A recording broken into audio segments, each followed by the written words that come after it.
What's going on, everybody? Welcome in the Sunday Spectacular here on Woodward Bets, covering everything in the NFL for Week 6. I am Beer, joined as always by Scott, and we did a little three-man booth today.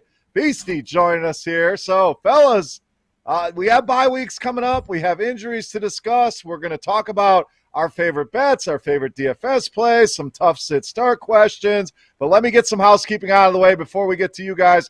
First, make sure you guys are following the page on Twitter, at Woodward Bets. We're going to be doing a lot of stuff over there, adding more content each and every day. Also, make sure you follow the network at Woodward Sports and go and check out our sponsor as well. The show is sponsored by Underdog Fantasy. If you guys have not tried it, fantastic way to play fantasy sports, do props. There's all kinds of offerings over there at Underdog, and we have partnered with them. Special offer just for you guys. Use promo code WSN. $10 free on a $10 deposit. Again, you can use the mobile app. You can do it right on your laptop. If you're old school and you're old like Scott, you can do it on your old desktop as well. Plenty of ways to play Underdog Fantasy. Again, use that promo code WSN. So let me get to my boys here. Scott, how we doing here on this fine Sunday morning? Always a fun feeling when NFL is right around the corner. Absolutely, man. Our account was looking real nice these last few days from some of these best bets that we've been hitting recently. The other night we hit some baseball with Altuve. We had some college football. So gonna dive into this Sunday here and hopefully get some winners out for the people.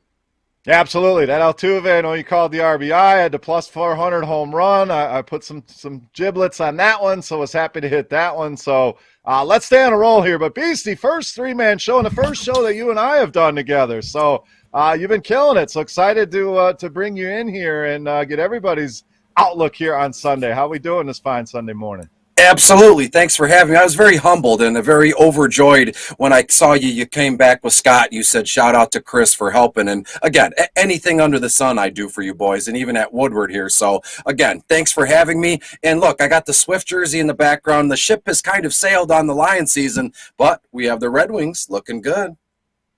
All right, let's start with just a little, what's your guys' routine on Sundays? I'm always interested in what people do on their Sundays. Now, my normal routine, family was well aware. I'm going to sit, I'm going to watch football. Give me one day of the week. I'll give you the other 6. Leave me alone. Well, now, I coach a lot of softball. So most of my Sundays are spent out on the softball field trying to fill out lineups and make bets in between games and such. So always interested to see what everyone else is doing on Sunday. So, Beastie, what's the Sunday routine for you? Is it kick back, watch some football? Is it a mix of some other stuff? Like, what do you got going on a typical NFL Sunday?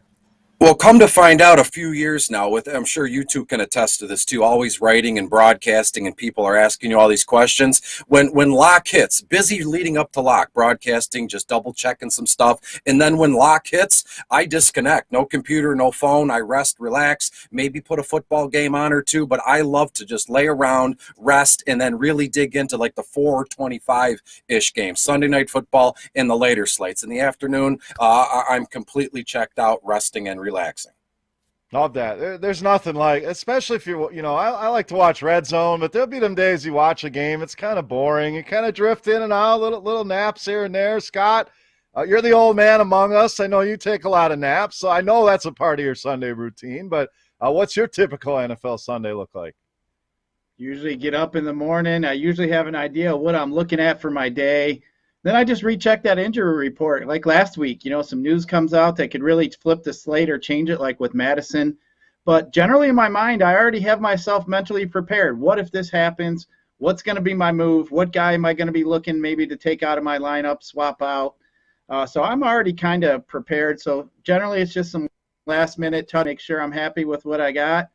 Make a few bets. Yep, I get a lot of questions from time to time from some of the fans and some of the people out there, but always willing to give my advice or any kind of insight that I can offer. But yeah, you're right though. Generally after the 1 o'clock games start, it's usually if I got a couple buddies over, usually the naps don't take place. But yeah, if the house is quiet and football's on, a lot of times I drift off and I wake up and I hurry up and look at my team, and I'm kind of hoping, hopefully it's in some green here. But, yeah, kind of excited about today. I think there's all kinds of I think today is a different kind of week than we've seen so far this week. There's a lot of low-priced guys here that we can use and throw in today, and I'm kind of interested to see how these lineups are built today across the industry.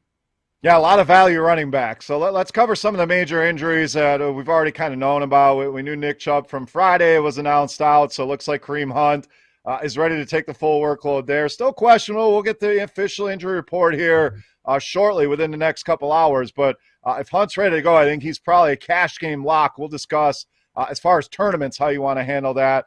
We also know Christian McCaffrey was placed on IR, so seemed like he was trending towards returning, and now he's going to miss an additional 3 games. So Chuba Hubbard becomes very interesting here. 29 touches last week.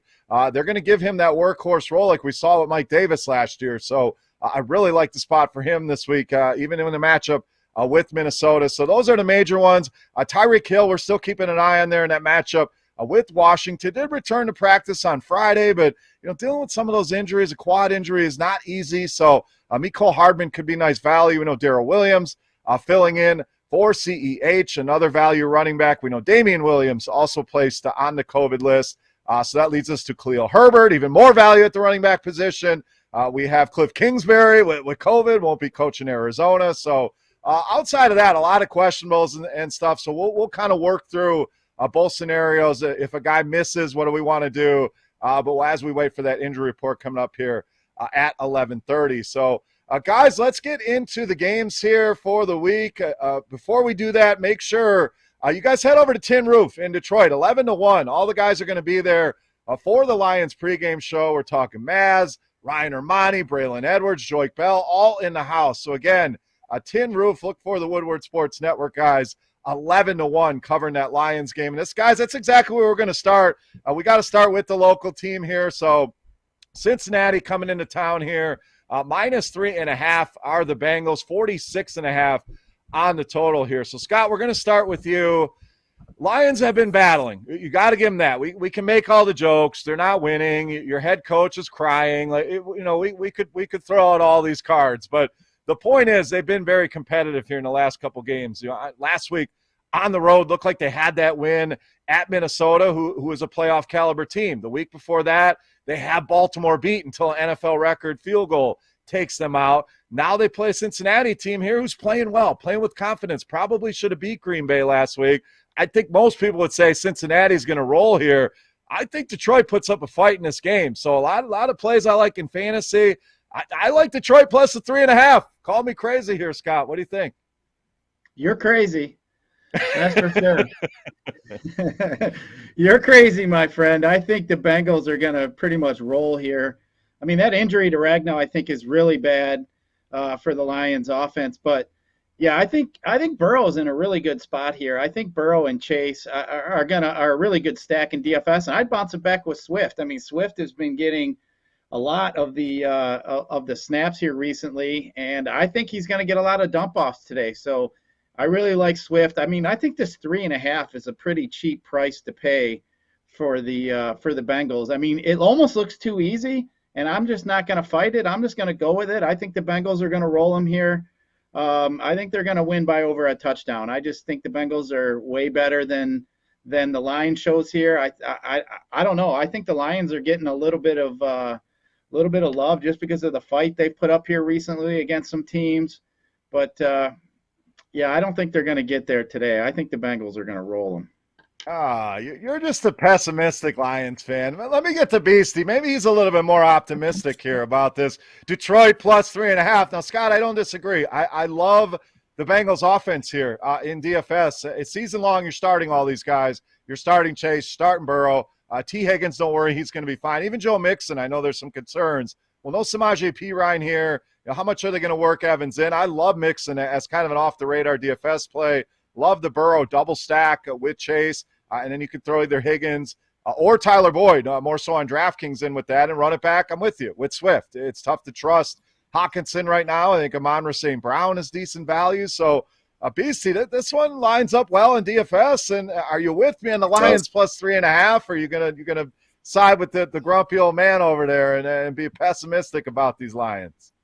I got bad news for you, Bears fan. It's Uh-oh. going to be Uh-oh. Cincinnati by a long shot here. I have the final around 31-10 here, so obviously I'm going to take Cincinnati minus the points, and I like the under in this one too. It opened, if I'm not mistaken, at about 48.5, and where it sits now, it's right at about 47. So it came down a 1.5 here. And really quick, I do love Chris Evans, local kid. Go Wolverines. Evans, $4,600 on FanDuel, only $4,000 on DraftKings. I like him as kind of a GPP dart throw on both formats here, FanDuel and DraftKings. So give me the Bengals minus the 3, and I'll double it down with the under as well here.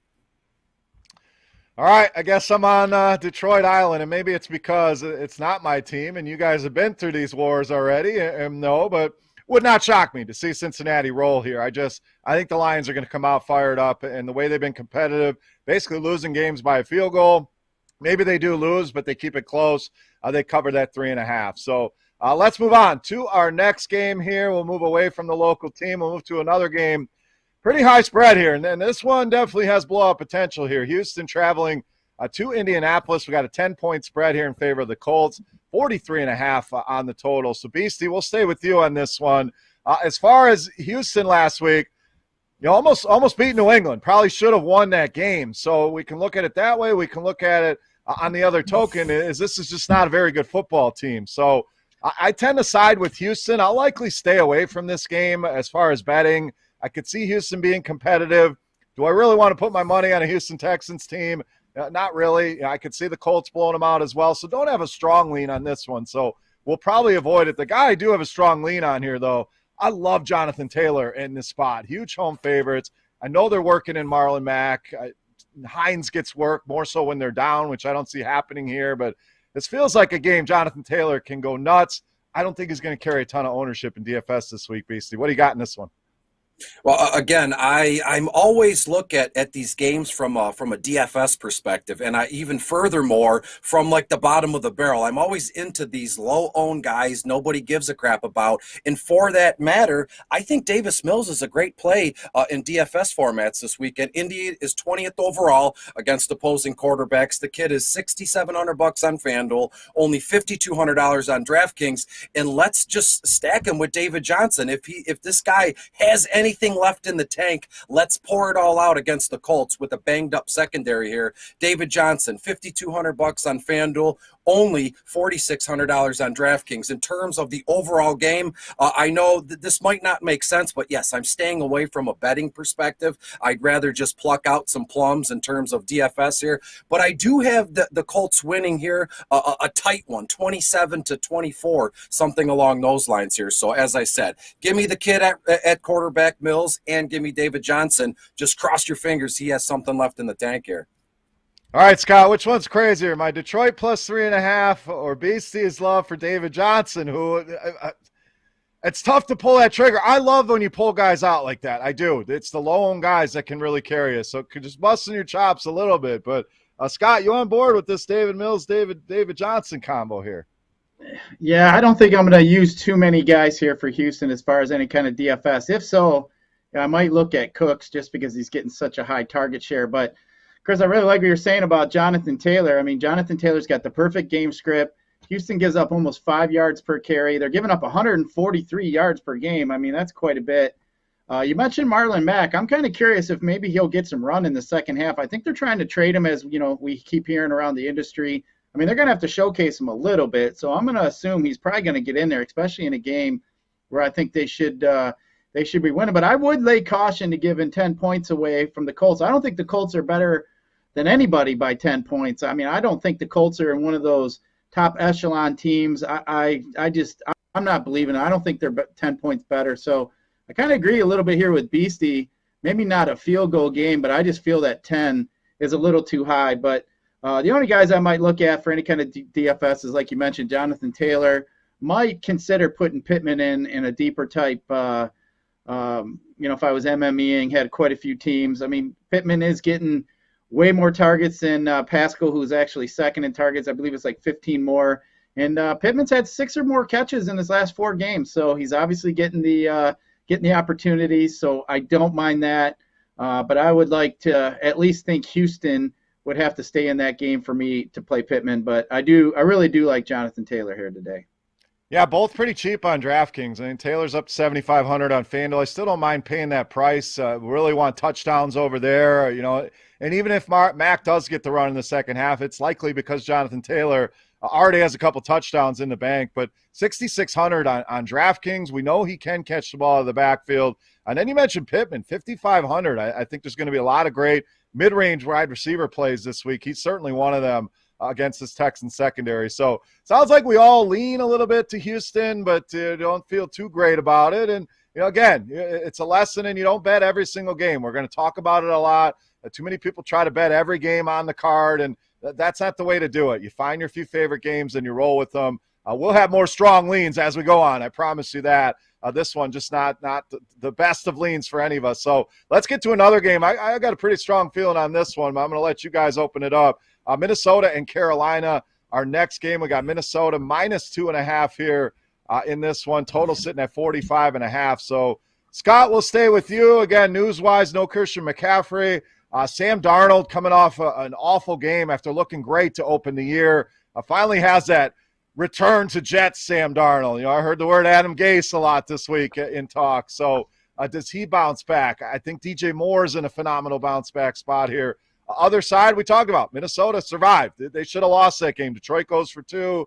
They get lucky, go down and get a field goal. I think that was more to do with the curse on the Lions than the Vikings being that good. But we do get the return of Dalvin Cook, Scott. This is interesting. I think DFS, people are going to pump the brakes. How involved is Alexander Madison going to be? I think Cook could be one of those running backs in the higher end. Not a lot of people play this week.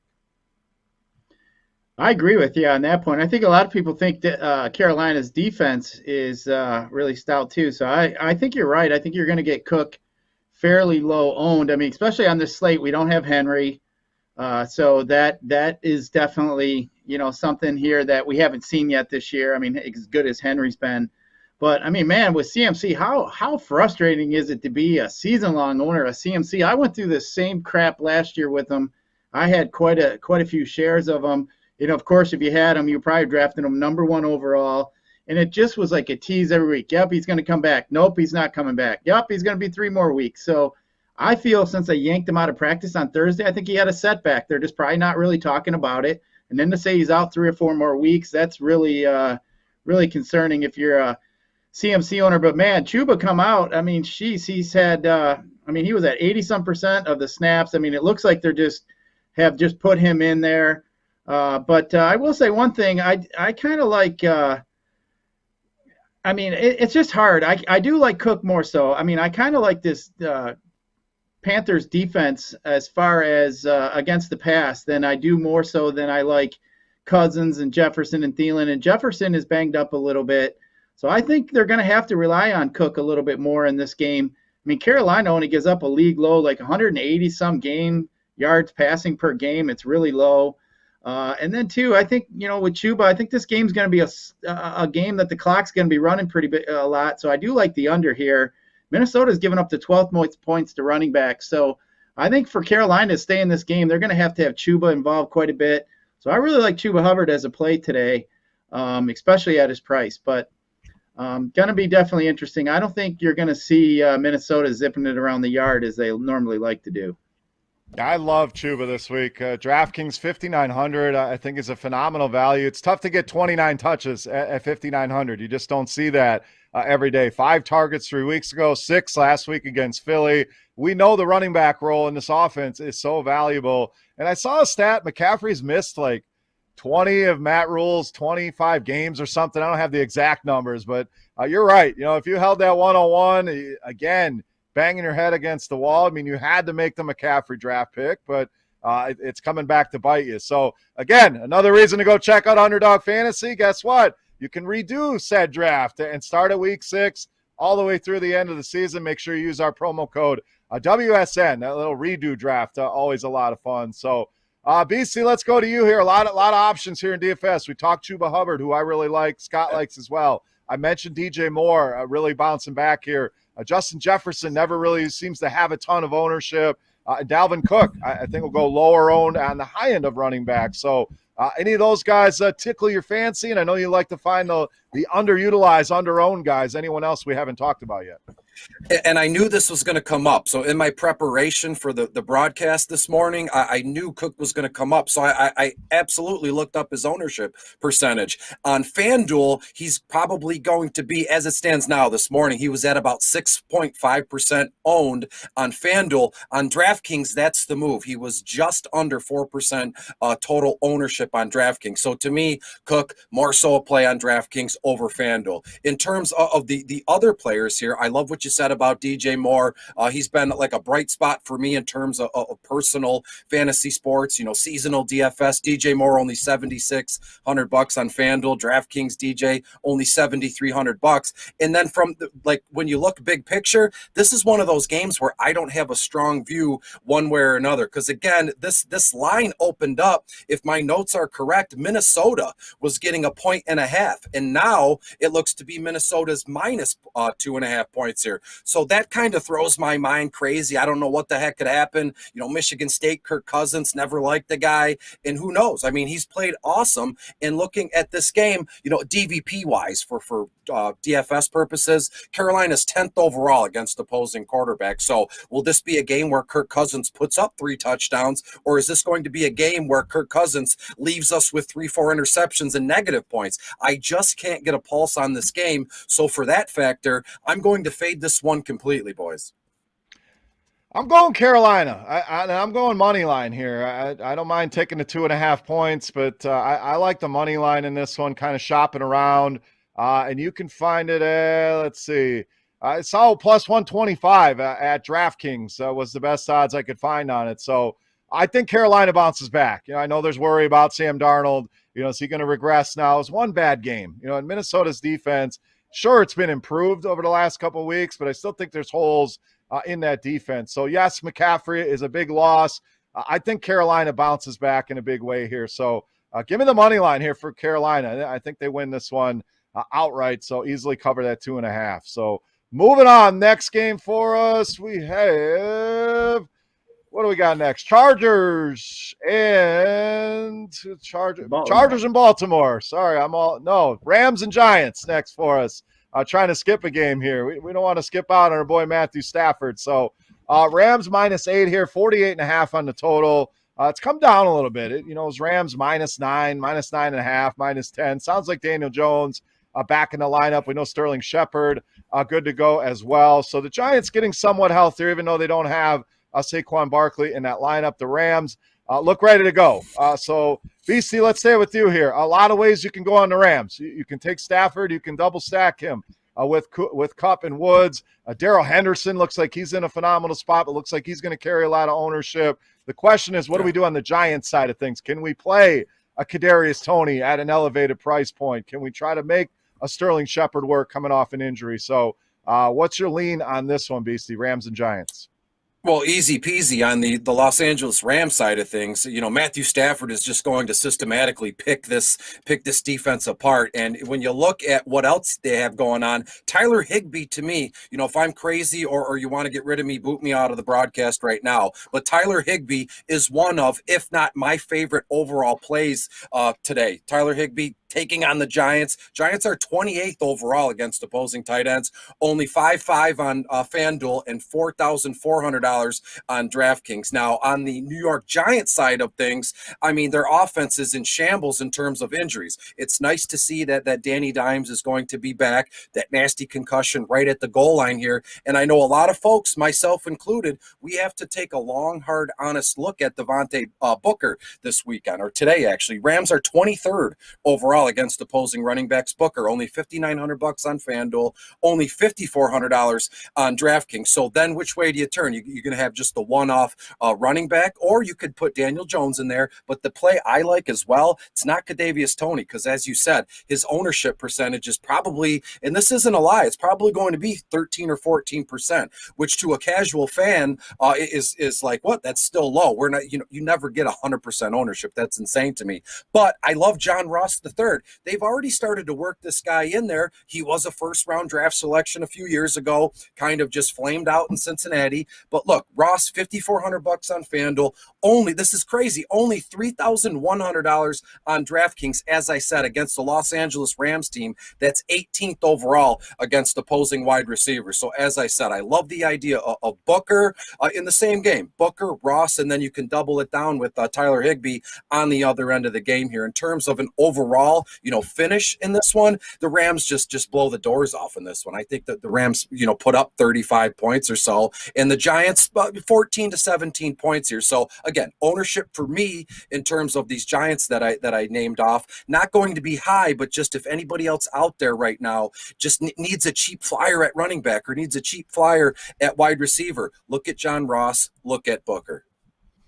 Yeah, I really like the Higbee call. He's kind of been a forgotten man, and the stats don't look great. And a lot of people, that's all they're basing things off of. What have you done for me lately? But you mentioned the Giants have already allowed 4 touchdowns at tight ends. That's the second highest in the league, bottom 10 in fantasy points allowed. And this guy can have a big game at an ugly position. I know we have Kelsey, Waller at the position. Sometimes it can be tough to fit those guys in your DFS lineups. I think Higbee, a guy that can give you not similar output, but if he finds the box or maybe 2 touchdowns, he's getting you close at a much lower price and much lower ownership as well. As far as a bet here, I kind of lean the under. Again, no strong lean for me on this game. Probably one I'll stay away from, but this total seems a little bit too high here. I don't know how the Giants are going to score points. I also think the Giants defense is good enough to kind of slow this offense down a little bit. They're not going to shut them down, but I think they can do enough to kind of slow the train down. So I like Henderson. I like this passing game.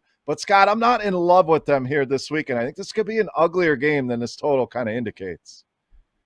Yeah, I mean, the Rams are traveling all across the country, so that's always usually a concern that comes up. But, I mean, the Giants are last in sack rate, last at quarterback hits. I think Stafford's just going to sit back in a clean pocket all day. He's going to find his receivers. I agree with you guys. I really like Higbee, too, as a tight end today. But my question is, Woods or Kupp? Woods or Kupp? I think Woods is going to see the better corner from the Giants. I think Kupp's going to get quite a few looks here in the slot. So usually you don't get, Ramsey got bumped out to the outside just because of, I think it was Williams was out, which is their perimeter cornerback. So Jalen got forced outside last week. So I'm going to look at where you might get Jalen on like Tony, a couple of those guys too on the inside against the Giants. So I'm going to be looking at to where, maybe a guy like Slayton might be in Ingram. I don't mind Ingram either today, but I'm going to tend to agree with you guys a little bit here on the under. The reason being is I think Henderson, as you guys mentioned, is in a really good spot. He's been getting the touches. He's at 17, 16, 19, 18 touches.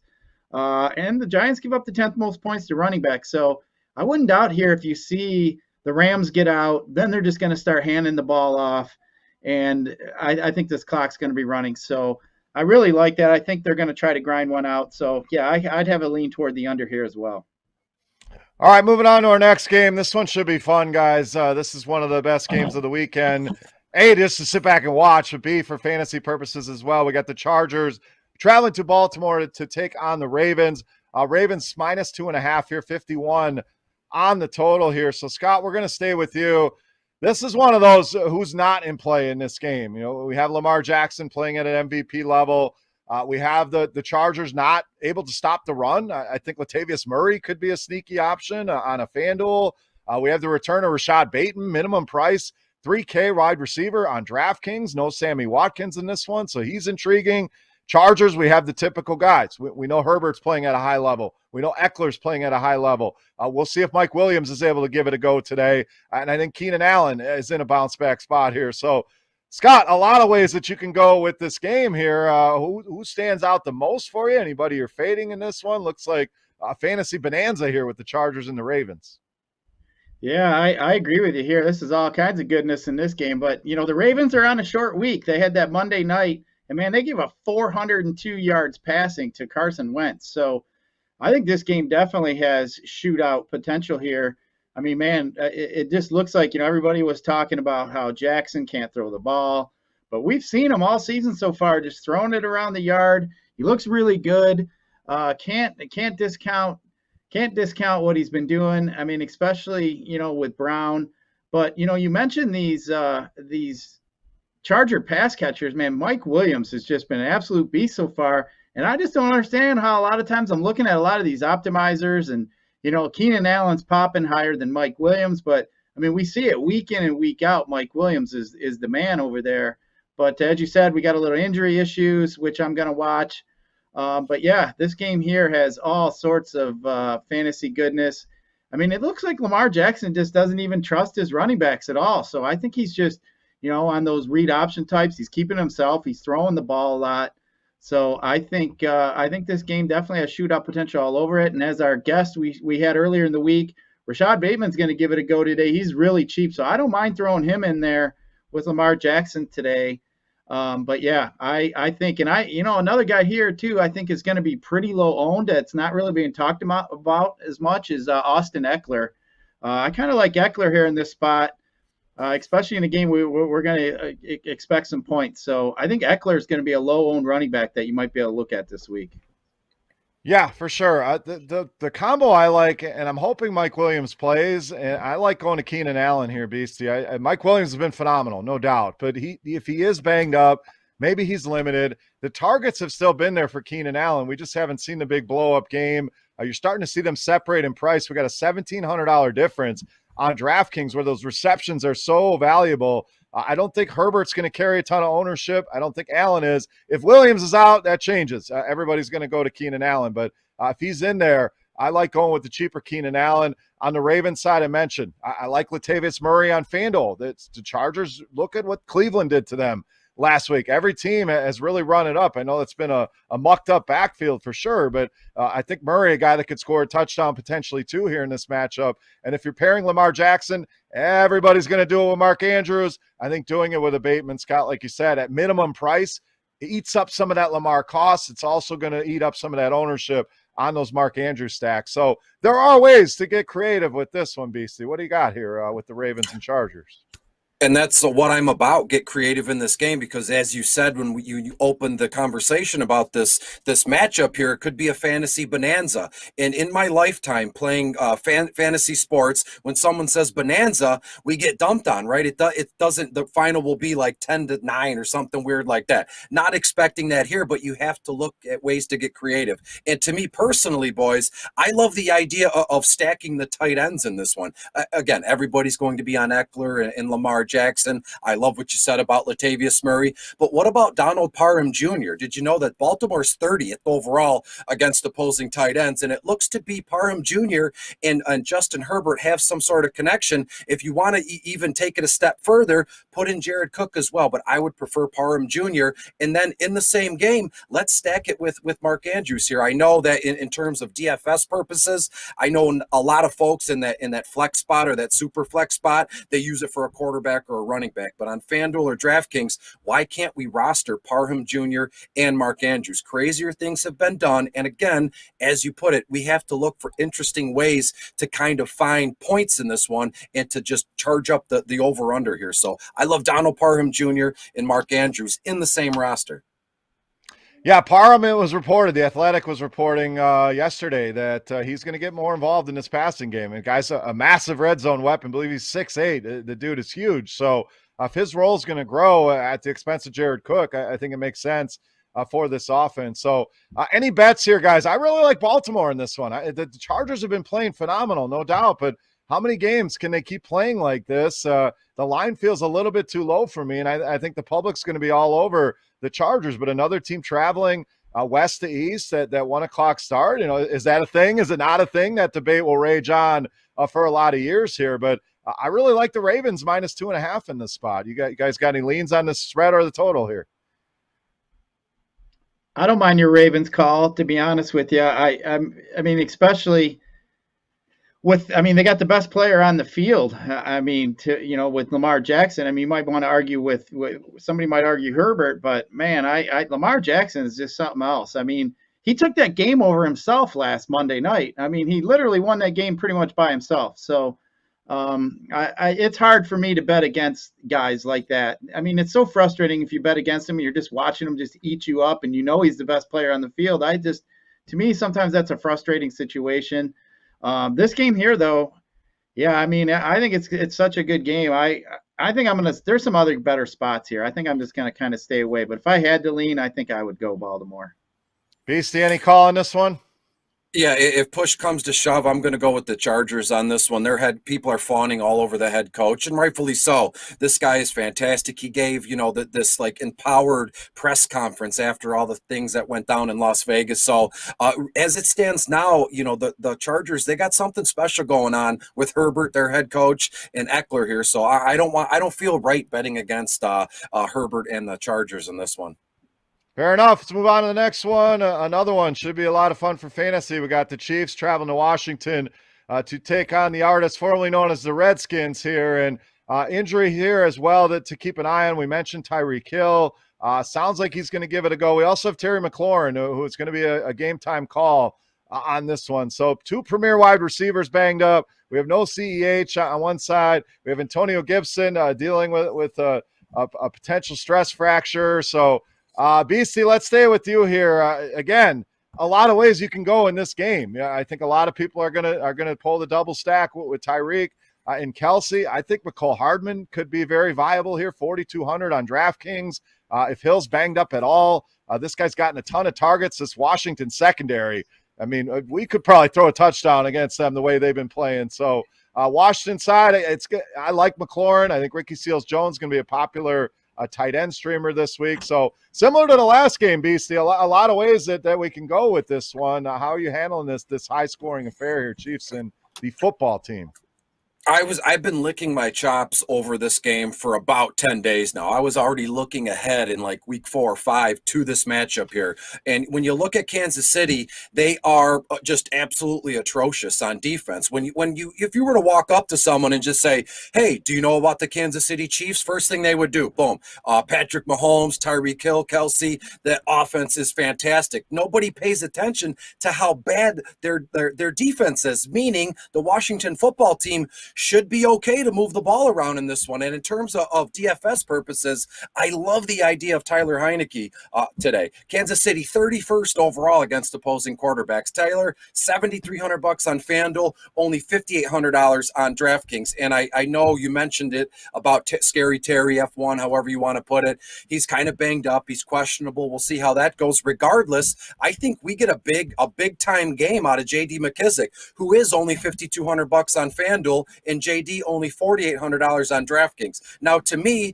JD McKissic is way more important on DraftKings because it is a full point reception kind of team here. So you look at what he did last season, he hasn't carried over all that success. They don't have a check down Charlie anymore as their quarterback. They got Tyler Heineke. So I firmly believe that Tyler Heineke and JD McKissic can find the end zone together. Pass to him, he takes it to the house, 20, 15 yards, something along those lines. And I also believe that McKissic gets in some sort of a role here, or a role, yes, where he's catches like 7-8 passes here. So you can tell I'm very excited about this game because I'm stammering and I'm stuttering all the way through it. But I'm telling you, everybody's going to be looking at the Chiefs, and I'm over here and I'm trying to tell other people we really need to take a long, hard, honest look at the Washington football team this afternoon from a DFS perspective. I agree completely. I love Heineke. I think he's a fantastic streamer this week in your season-long games. I think in DFS, he's cheap. We've seen the upside. We've seen the rushing ability. And mainly we've seen how bad this Chiefs defense is. That's the big selling point here. So I like him. I like McLaurin. I think a lot of people are going to shy away, not sure if he's going to play or not. I think the only guy people are really going to play as Ricky Seals-Jones, who in cash games, I love it. It's a way to save some money at that position in tournaments. He's probably going to be the highest owned tight end on the slate. So I'm with you. Heineke, I think, is going to have a great game in this one. Scott, Chiefs and football team, this one, a lot of fireworks potential here. Well, I don't want you guys to fall off your chair, but I actually think the football team is going to beat the Chiefs outright here in this game. Right. So I don't hate it. I mean, the Chiefs have been struggling. It seems like everybody, I mean, especially if they lose if they lose Tyreek and they lose that deep threat, I mean, they haven't had, everybody's been playing that 2 deep coverage against them. But, I mean, you guys mentioned Hardman. Even if Hill plays, I like Hardman more than I like him if Hill doesn't play, actually, as weird as that sounds. Just because I believe everybody will go to Hill, think Hill's going to play. I think they may use him as a decoy in some spots. And Hardman's going to fill that role. So, I really like Hardman today. You guys mentioned McKissick. I like him too. I mean, he's been out touching as far as targets go. That he's been out touching Gibson. I think is like 18 to 13. He's been out targeting him. I think this is a positive game script for McKissick. I think there's going to be. I mean, as far as I've seen, the Chiefs, I believe, if I'm not mistaken, my brain is telling me that they've given up QB1 performances, top four. Their quarterback they've played has finished in the top four in points every week. So, like you mentioned, Taylor Heineke's in a great spot. Ricky Seals-Jones is probably going to be one of the highest owned tight ends today, like you mentioned, Chris. So, I mean, McLaurin news is definitely going to be interesting, but Heineke to McLaurin, and then maybe even throw in Ricky Seals-Jones and maybe bounce it back with the Kelsey or maybe even a Hardman. I really like that. Darrell Williams is probably going to be the lead back, but I don't think I got any interest in him today. And then, we know Josh Gordon came into the Chiefs. Please don't play Josh Gordon. He only played 9 out of the 86 snaps. So just leave him out of your plans. But I also don't mind the Washington defense here in this game. I mean, we know the quarterbacks are going to be dropping back passing. I like to play defenses when I know that other quarterback's going to drop back. Way more opportunities to get points, sack fumbles, pickoffs. When you got teams just handing the ball off, you just don't have as many opportunities. So I'm kind of looking at this Washington defense as a low-owned defense as well. But, this game here is definitely full of some goodness. I mean, like we were talking about Kansas City, I was just looking it up. So they faced Jones, Allen, Ryan, and Jameis, and all four finished in the top of quarterbacks for the week. So, man, Taylor Heineke's in a great spot here. And the guy has been phenomenal. Last week, sure, he struggled. Only barely 12 DraftKings points. But before that, almost 28 against Atlanta, 23 at Buffalo. Fantastic defense. 24 against the Giants. Multiple touchdown passes in every one of those games. 40 or more rushing yards in each of the last 2 games. So, sure, he's not upper end Patrick Mahomes, but I think this guy can do a lot on the field. He's got the weaponry. This defense for the Chiefs been terrible. So, I like this side as well. And if you're like Scott, you like Washington on the money line. Scott, I found you some plus 250s out there at Caesars and at Bet Rivers. So there are some decent odds out there for you on that money line here. So this is one, if anything, I think we do get a shootout here. I hate going over on these high totals, but this one's a lean, not a strong play from me here. I don't want to rain on your money line play, Scott. It's tough to beat that one. So find them plus 250s and roll with the football team. So next game, we got Green Bay traveling to Chicago, an NFC North battle here. Green Bay -6, middling total here at 44. So Green Bay survives. Probably should have lost that game in Cincinnati. Devontae Adams has the massive game last week, as everybody thought. Looks like he may be very popular here once again this week. Chicago, huge win, going out to Vegas and getting a win. A Raiders team that was playing well. Basically behind Damian Williams and Khalil Herbert. Well, now you remove Williams from the equation, Scott. What do we do with Khalil Herbert? Because this is going to be a very popular value play in DFS. So you on board here? Is he a guy you can use in your season-long leagues? Where are you coming out on Herbert and the rest of this game here, Green Bay and Chicago? Yeah, a lot of the value backs that we got for today. Herbert scares me a little bit, I will say. I'm not sure. I think Green Bay is truly going to smash him here. I mean, this line opened up at 3.5. It's all the way up to 6. We may have missed the boat on this one. Already bumped up 2.5 points, but I just think the Packers are going to roll them here. To be honest, I don't think the Bears are really that good. I mean, they're going to have Fields back. They're going to make that kid throw the ball. I mean, obviously with Aaron Rodgers and Adams, I mean, you can always stack those two. I mean, any week. So I think the Bears are really going to struggle. I mean, with the Bears struggling too, I mean, is Mooney going to be in play? Excuse me. So I kind of like Mooney a little bit today with the Bears. And then Dillon got some touches last week. So I'm a little bit scared of Aaron Jones. Normally in a game where I think it's going to be an ass whooping, I generally would like to play the running back. But Aaron Jones is kind of scaring me. I think they want to work Dillon in a little bit. So, I mean, I kind of hate those split type backfield situations. So I'm a little bit hesitant, but I really like the Packers here. I think the Packers are going to roll them. I'm on the other side of this one. I think this one's going to be ugly, and I think it's going to be close. I mean, yeah, the spread has moved towards Green Bay, but these two teams know each other well. It's a rough road game for them. Always a tough place to play for Green Bay in Chicago. That total kind of indicates this could be a lower scoring game. So it feels like more of a field goal type difference between these two teams. I'm not – I see your point, Scott. It would not surprise me. And as a Packer fan, I'm hopeful they go in and crush the Bears, no doubt. But I see Chicago hanging in this one. DFS-wise, I don't have a ton of interest in this game. I'm with you with the concerns on Aaron Jones. This Chicago Bears defense has played very well. You got Dillon working in. I think you can always play Devontae Adams, but I actually prefer Tyreek Hill if he's ready to go between those two guys. Bears side, Herbert worries me in the fact that he's not a pass catcher. He had no targets last week, so you kind of lose the value on DraftKings. So if anywhere, maybe play him on FanDuel. Green Bay has been vulnerable against the run over the past few seasons. Not as vulnerable this season. So I'm not as enthralled with Herbert as a lot of people are. I think other guys are going to work in here as well. So not a ton of interest in Chicago in DFS or even in season long. Really tough to play Justin Fields, Allen Robinson right now unless you're stuck. So pretty ugly game for me, Beastie, but I'm going Bears plus the 6 here as much as it hurts. Betting against my team, that's just how I feel this game's going to go. I'm with you to a certain extent, but I think the biggest question mark in this game for anybody, if you're watching this, you play seasonal fantasy football. If you're watching this, you bet and you play DFS. To me, the biggest question mark is what the heck do we do with Allen Robinson? Look at his price. He's down below $6,000, $5,900 on FanDuel. In all my life, as long as this guy's been in the league, I don't think he's ever been this cheap. And then on DraftKings, he's only $5,300. So in a way, it's kind of like you're tempting me, like you're wiggling the Allen Robinson play in my face. So to me, he's just too cheap to not be on my roster this weekend or today actually. And when you look at the game here, I'm with Scott here, Chris. I apologize, but I don't apologize because I think Green Bay rolls. I think Green Bay puts up like 28 points or so to the Chicago's 10, maybe 10, 14, something along those lines. So the no-brain play for me here is the over under.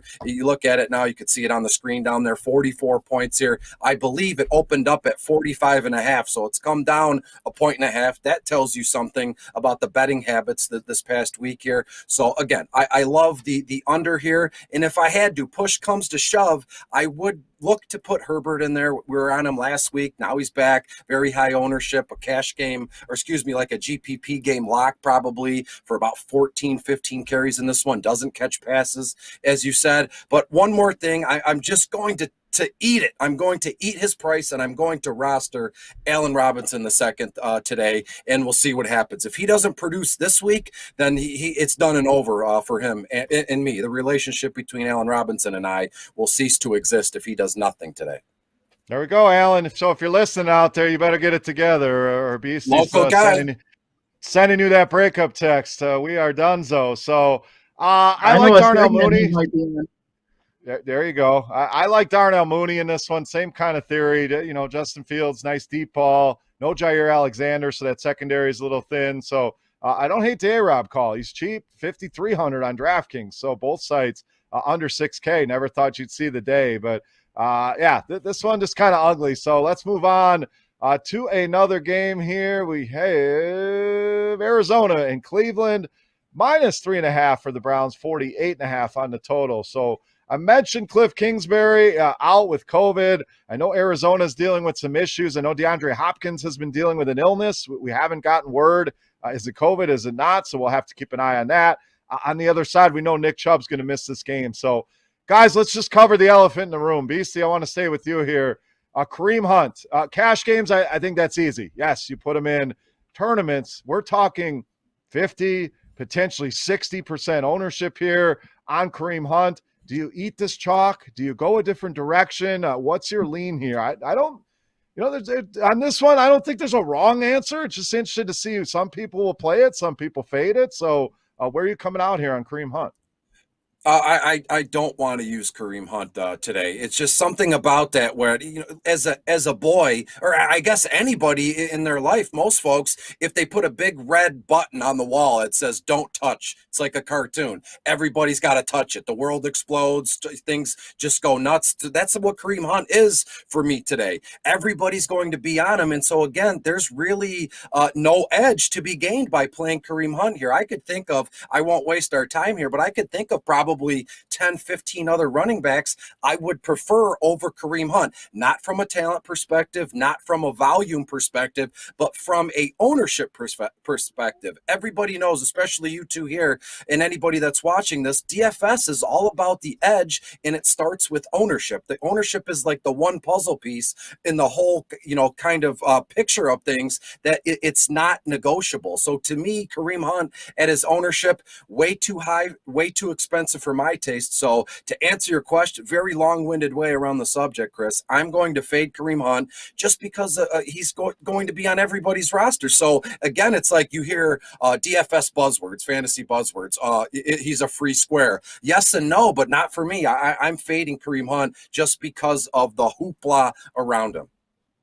I'm with you. Anytime a guy gets this high, I'm okay fading him. If it's a 3K running back we know is going to get there, okay, I may eat that chalk. But we've seen the scenario play out before, and he's filled in for Nick Chubb before. And, yeah, he's had a decent game, but he hasn't beat you, and he very well may beat me. But I just don't want to go along with half the field on one guy when there's so many running back plays that you can go to in this price range. I mentioned Joe Mixon, a guy that I love pivoting to here in this price range. There's other guys we're going to talk about. So, Scott, where do you come out on this? Again, if we're talking cash games, to me, I'm not looking at any ownership in a cash game. I'm building my best possible lineup. I think he needs to be in there, knowing the role he's going to have. But GPPs open up that whole game theory argument. We have to factor in ownership here. So is he a play? Is he a fade? Are you going even with the field? How are you handling this Kareem Hunt situation this week, Scott? Yeah, I mean, when you get Chubb out of there and Hunt's in there, I mean, man, Arizona's been just run over almost 5 yards per carry. So, I mean, I think they're number 2. They get them almost 500 some yards so far in the season. They're like second highest in football. But yeah, I mean, for cash games, Kareem Hunt is a lock. I think Kareem Hunt actually has a chance to be probably the highest owned player of the day. And rightfully so. I mean, Baker Mayfield's just been terrible. OBJ has been terrible. I think this game here could be a good. I mean, it's just set up right to be an under type game, if you ask me. I think the Browns are just going to try to run the ball, especially with Chandler Jones being out with COVID.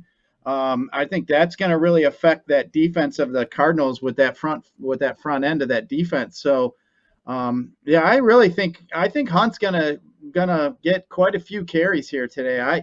I wouldn't doubt if I don't see him get maybe up in the 20s, but the question is, I mean, could he blow up the slate at this point? I mean, to fade a guy at some 60%, 50% ownership, as long as he doesn't blow up the slate and score 2 or 3 touchdowns, I mean, I think it's a warranted fade. We've already seen a few times on some of these Millie teams, even when Henry went off, Henry wasn't even on that Millie team. So I think this is the situation today. If you fade Hunt, I mean, just got to hope you don't fall in the end zone 2 or 3 times and bust up 150 some yards, which, I mean, it is possible, but at that kind of ownership percentage, I think there's just as many paths for him not to get there today that there is for him to get there. But, we got Kyler Murray on the other side of that offense. They don't really run the ball all that well with Connor. So, you mentioned Hopkins is beat up a little bit, but we're going to have to see here. I think, the Browns are going to be without a couple of their better cornerbacks. I just think this game here is going to set up where Kyler Murray is going to be running around quite a bit. You might find Hopkins, but I think the Browns are going to try to slow this game down. I really like Kyler Murray. I was going to bring him up. I think he'll go very low owned in this kind of, maybe he doesn't belong in the Mahomes, Lamar Jackson tier this week. And we've seen some down games from him, but I could see this guy being under 5% owned this week. The question is, pairing him. Like, Hopkins is the easy answer, but that's an expensive pairing. We haven't seen the big blow-up games out of Hopkins yet. Do we trust Rondale Moore to play more after we saw last week and no Max Williams? No, Zach Ertz will not play. You know how many questions I've got? Do I get double points for Zach Ertz this week when he plays with Arizona? Zach Ertz is not playing for Arizona this week. So no double points, no double dip, and none of that. So we'll put that to bed. But I'm a little intrigued here with Rondale Moore. Looked great last week. This guy's been awesome when you get the ball in his hands, but still a tough button to push, more so in GPPs with that upside. But as far as the bet goes, I like Arizona here. I like the points here. I think they're the real deal. Yes, this is a tough test. Yes, this is a tough defense and a tough place to play in Cleveland, but I think this one will be close. So I lean Arizona with the points. You guys got any leans on the bets, the spread, the total, and anything else DFS you didn't get a chance to cover here? I think really I'd lean the under. Go ahead, Chris. Scott. Beastie, I was going to say, under.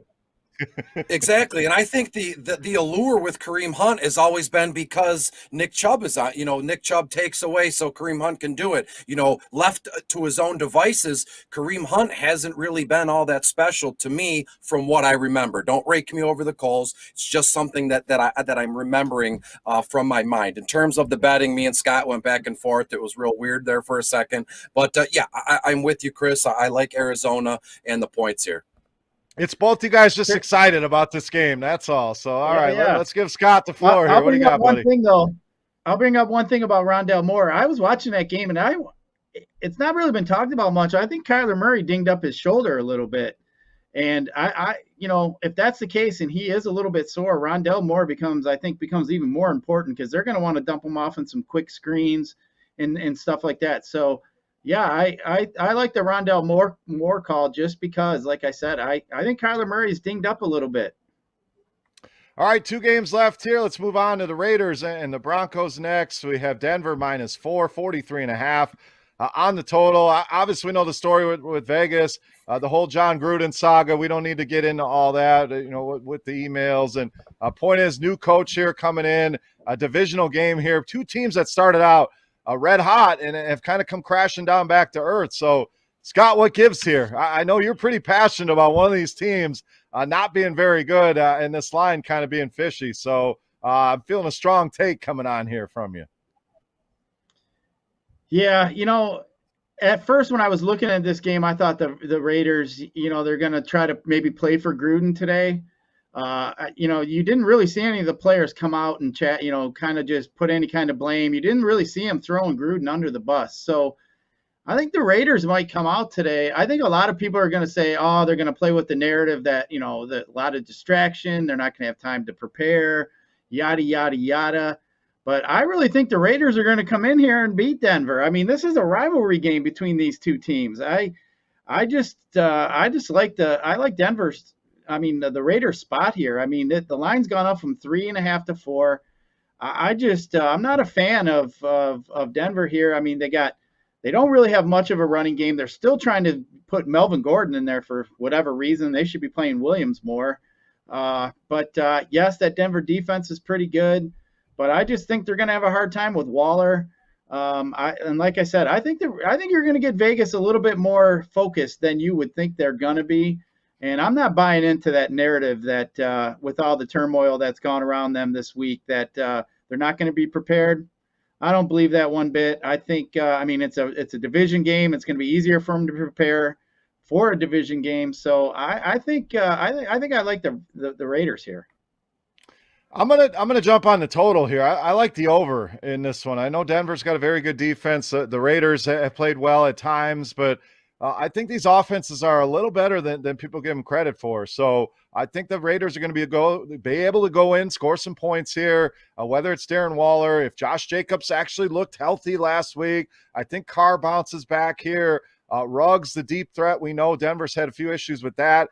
Denver side of things, I really like Cortland Sutton in this matchup. So I don't think this game's going to garner a ton of interest DFS-wise. It's kind of ugly. It's one of those games you're just kind of like, this game kind of sucks. But I love the over here, Beastie. I think we get more points than this total indicates, and I really like Cortland Sutton in this spot. Yeah, well, as I said earlier, there's always, as a DFS guy or a sports bettor, we're always looking for that edge, whatever it can be. And in today's day and age, there's little to no edge now. Everybody's got access to an optimizer or a betting book, something like that. So to me, everybody that I've talked to is on Denver. Denver's going to win. Well, why are the Broncos going to win? Because that whole turmoil thing with Gruden, and they're not going to be focused, and they're going to be bummed out or mad or whatever. So again, everybody's on Denver. This is the perfect opportunity to get an edge here and go all in on Vegas. So I'm with the both of you here. I love Vegas. I believe it opened at Vegas was getting 3. Now they're getting 4. I had Vegas winning this game outright anyway. So you're telling me they're going to win and I get 4 points here. So to me, I'm going Vegas. No brainer from a DFS perspective. Yeah, I love Cortland Sutton. Still waiting to see how that shakes out with Javonte and Melvin Gordon III. But I also, in terms of a tight end, I love Noah Fant. Only $4,800 on DraftKings. On FanDuel, $5,800. A little bit more expensive, but you need that touchdown equity on FanDuel. And again, Vegas is 21st overall against opposing tight ends. So I like Noah Fant anytime touchdown kind of bet here. And as I said, give me Vegas +4. All right, let's wrap it up. Our last game here on the main slate. We have should be a good one. Dallas traveling to New England. Dallas -3, 50.5 on the total here. So this one, interesting. Dallas playing well, able to run the ball, Beastie. We've seen Zeke be very productive. We've seen Tony Pollard putting up numbers. People keep playing Dak and Lamb and Cooper. Is this a spot you can go back to them, or is it, again, the running game, New England side? What do we do there? I mean, almost losing Houston. Mac Jones has definitely had his ups and downs as a rookie quarterback. These running backs, no one can hang on to the ball here. Jacoby Myers allergic to the end zone. So to me, to be honest, I like the under in this game. This total seemed really high for two teams that want to run the ball. Dallas's defense has been much improved. We know that New England defense is good. So I know the Dallas offense can be explosive if they have to.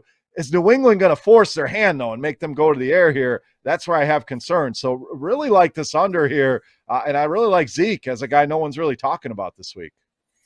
Yeah, I'm with you 100% here. On the New England side of things, we know that Bill Belichick is he's very stubborn. He's like the old 80-year-old man, get off my lawn kind of guy. And they will try and run the ball. But to right now, D. Harris, I don't know what his status is. I know it's still early this morning here, but D. Harris guy has some sort of rib injuries. He's been sore. It's been tender. So who's to say that Harris actually plays? Let's, play the tape out really quick. If Damian Harris doesn't play, I'd like to move all my chips in on the rookie Ramondre Stevenson. Only $5,100 on FanDuel, $4,500 on DraftKings. And again, even that comes with some risk. Is it going to be Bolden? Is it going to be Stevenson? Is it going to be both of them? We don't know. But again, I have a feeling it's going to be Stevenson in this one. And I'm with you. I'm taking the under. I like Dallas to win the game, but the under here is just speaking to me. All right, Scott, wrap up the analysis here. We got Cowboys and Patriots. Couple of us on the under here. Agree with that, or you got a different lean on this game? Oh, we made it almost the whole show without a mute button. Oh, we're almost there. We're still finding rookie play. Yeah, it's a rookie play. If it isn't my cat coming up here, or the mute or something. But hey, the cat did give out a victory of a little winner yesterday. But he bet his catnip on the Astros. So you owe us both lunch now. That's the penalty for having a mute button. That's what I was going to say. Yes, we'll collect on that here soon. But hey, I like your guys' call on Zeke. I really like Zeke today. I think I like the Denver or the Dallas defense with Zeke actually today. I think New England's just been struggling offensively. I think Dallas is just a much better team. They got better offensive linemen. They got better defensive lines. So I really like Dallas here today against New England. I mean, if this game was week 1, I think we'd have a way different spread than what we're seeing here with New England. Only -3. I think this game might almost be a pick on me. Maybe even New England favored if we saw it at the beginning of the year. So I'm going to roll with Zeke. And Dak Prescott here, I just think it's going to be more than New England can handle. I don't think New England is as good as everybody kind of thinks they are.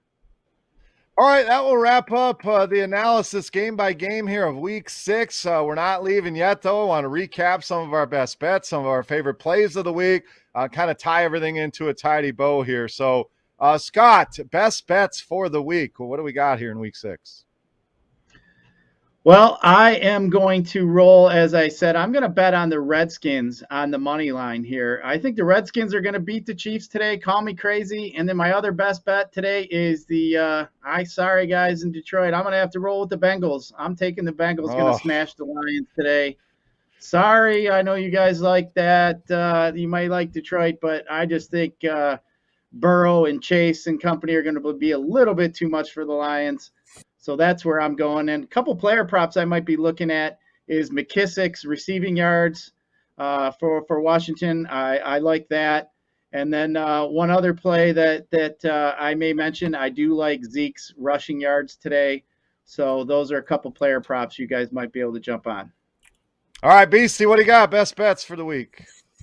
I absolutely love Green Bay -6, as we all said, aside from you, Chris, that I think and Scott thinks that Green Bay rolls Chicago in Chicago. So give me Green Bay -6 in this one. I also love the Los Angeles Rams -8, or if you don't want to go Rams -8, just bet the under. The over-under is at 48.5. So give me the under. In terms of player props, I mentioned it moments ago. I love Noah Fant, anytime touchdown. And I also love parlay it with McCall Hardman playing in Washington as an anytime touchdown here this afternoon. So you can always tease the Rams down too. If you don't like that 8 number, get it down to 2. But and maybe I'm just picking the Bears to a little reverse jinx, so my team rolls. So maybe I'm with you on that one. But 3 best bets for me. I love the under in the Dallas-New England game. Again, 2 teams that love to run the ball. I just see that clock moving a lot. I like the over a lot in that Vegas and Denver game. I think they cruise over that total. And I'm going to stick with Carolina on the money line. We're not going light here at Woodward Bets. I'm going money line on that one with the Panthers winning outright against the Minnesota Vikings. So, guys, let's wrap it up with a few of your favorite plays in DFS. You can go anywhere you want here. Is it a quarterback? Is it a stack? Just some passionate feelings about people's DFS lineups here. So, Scott, we'll go back to you. Some must plays in DFS, some fades, some hot takes. The floor is yours, man. What do you want to do here? Yeah, in DFS today, I really like DeAndre Swift, and I'm going to play some of these Bengals. I might stack up Burrow and Chase, and I might bounce it back with Swift. I really like that. I also like some Chuba Hubbard and Jonathan Taylor today as far as some running backs. So I think I'm going to – there's a lot of low-price guys. I do like Ricky Seals-Jones. I think I am going to end up fading Hunt today. So I may play him on one of my teams, but for the most part, I think I'm going to fade him. But I do like some Redskins today. So I'm going to definitely have some Seals-Jones, probably have some Heineke, and then probably bounce it back with some McLaurin. All right, Beastie, let's stick with the graphic. It said the top 2 running backs on the screen. So who's your best running backs you want to go with, and any other hot takes you got here for week 6? Yeah, I'm having a hard time getting away from Austin Eckler this afternoon. As we know, the Rams are playing Baltimore, which should be just through the roof in terms of points here. So again, I think Eckler finds the end zone twice, which way, in the air, on the ground, I don't care, as long as he scores twice. And then in terms of a tight end, I mentioned Tyler Higbee. I love him there. As you said, Ricky Seals-Jones. And why not build a line? And I'm not kidding here, GPP line. Why not build a line and start it with as I said, Davis Mills, the Houston quarterback, and then put David Jones in there at running back. I know it's wild, but that's what it takes to win a couple bucks these days. Hey, I like it's definitely wild, and you're right. At GPPs, you look at some of those lineups, and they're wild and crazy. So, 2 running backs for me. I really like Jonathan Taylor. I'm going to echo what Scott said. Big home favorites here. I think he has a massive day in that game, and I got some keeps talking to me all Latavius Murray. So is he a top play? No, but I really love him on FanDuel this week. I think he, at very low ownership, will have a big day. As far as different plays, I love Tyler Heineke in this one. Paired with Terry McLaurin, I think he gives it a go here today and has a big game. So quite a few spots I think are interesting. But I also agree with Cincinnati, Scott. Love the double stack. Burrow with Chase, mix in Higgins and Boyd, mix and match those two, and run it back with DeAndre Swift in that game. And the Lions, win the game. That's I'm gonna leave on that bold call. The Lions get their first W here. So that's how we're gonna wrap it up here for week 6. Thank you guys for tuning in. Remember, head over to Underdog Fantasy, use promo code WSN for $10 free on a $10 deposit. Remember, every Wednesday, we'll take your KMAs. Who burned you in your fantasy leagues? Every Friday, we're going to take your sit starts and trade questions. So get those in on Twitter at Woodward Bets. Follow the network at Woodward Sports. For Beastie, for Scott, for our boy Sawyer behind the glass, I am Beer. Enjoy your football Sunday. We are Woodward Bets. Thank you for watching, and we'll see you on Monday.